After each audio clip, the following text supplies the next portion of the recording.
নমস্কার বন্ধুরা, আজকের এই ভিডিওতে আমরা আলোচনা করব একটি আশ্চর্যজনক ভেষজ উদ্ভিদের সম্পর্কে, যেটি হলো ব্রাহ্মী পাতা। এটি শুধু আমাদের স্মৃতিশক্তি বাড়াতে নয়, মানসিক চাপ কমাতে, ত্বক ও চুলের যত্নে, এমনকি হৃদযন্ত্রের সুরক্ষায়ও অসাধারণ ভূমিকা পালন করে। আপনারা অনেকেই জানেন না কিভাবে এটি ব্যবহার করবেন বা কী সতর্কতা মেনে চলতে হবে। তাই ভিডিওটি শেষ পর্যন্ত দেখুন, কারণ আমরা আপনাদের জানাবো ব্রাহ্মী পাতার উপকারিতা, ব্যবহার পদ্ধতি এবং প্রয়োজনীয় সতর্কতা। চলুন তাহলে শুরু করা যাক। আমাদের চ্যানেলে আপনাকে স্বাগত। 1. স্মৃতিশক্তি বৃদ্ধি ও মানসিক চাপ কমাতে। ব্রাহ্মী স্মৃতিশক্তি উন্নত করে এবং মানসিক চাপ কমায়। প্রতিদিন ব্রাহ্মী পাতার রস বা চা পান করুন। 2. ঘুমের মান উন্নত করতে ও উদ্বেগ কমাতে। এটি মানসিক শান্তি এনে ভালো ঘুম নিশ্চিত করে। ব্রাহ্মী গুঁড়ো দুধের সঙ্গে মিশিয়ে রাতে পান করুন। 3. চুলের যত্নে। ব্রাহ্মী চুল পড়া কমিয়ে চুলের গোড়া মজবুত করে।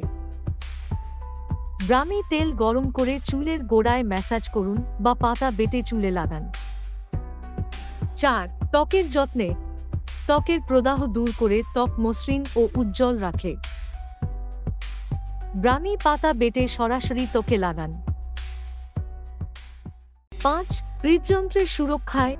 এটি রক্ত সঞ্চালন উন্নত করে এবং রক্তচাপ নিয়ন্ত্রণে রাখে। নিয়মিত ব্রাহ্মী চা পান করুন। ব্রাহ্মী পাতা আমাদের স্বাস্থ্যের জন্য অনেক উপকারী হলেও এটি ব্যবহারের সময় কিছু বিষয়ের প্রতি বিশেষভাবে খেয়াল রাখা জরুরি। 1. অতিরিক্ত সেবন। বেশি পরিমাণে ব্রাহ্মী সেবনে মাথা ঘোরা, বমি ভাব বা পেটের সমস্যা হতে পারে। প্রতিদিন নির্ধারিত মাত্রা 1-2 চামচ রস বা গুঁড়ো মেনে সেবন করুন। 2. গর্ভবতী ও স্তন্যদায়ী মায়েরা। ব্রাহ্মী গর্ভবতী এবং স্তন্যদানকারী মায়েদের জন্য ক্ষতিকর হতে পারে। সেবনের আগে ডাক্তারের পরামর্শ নিন। 3. মেডিকেল শর্ত। যাদের লিভার বা কিডনির সমস্যা রয়েছে তাদের ব্রাহ্মী ব্যবহারে সতর্ক থাকা উচিত। মানসিক রোগের ওষুধ বা রক্তচাপ নিয়ন্ত্রণের ওষুধ খেলে এটি খাওয়ার আগে ডাক্তারের সঙ্গে আলোচনা করুন। 4. বাচ্চাদের জন্য। শিশুদের ক্ষেত্রে সঠিক মাত্রা নিশ্চিত করতে ডাক্তারের পরামর্শ নিন।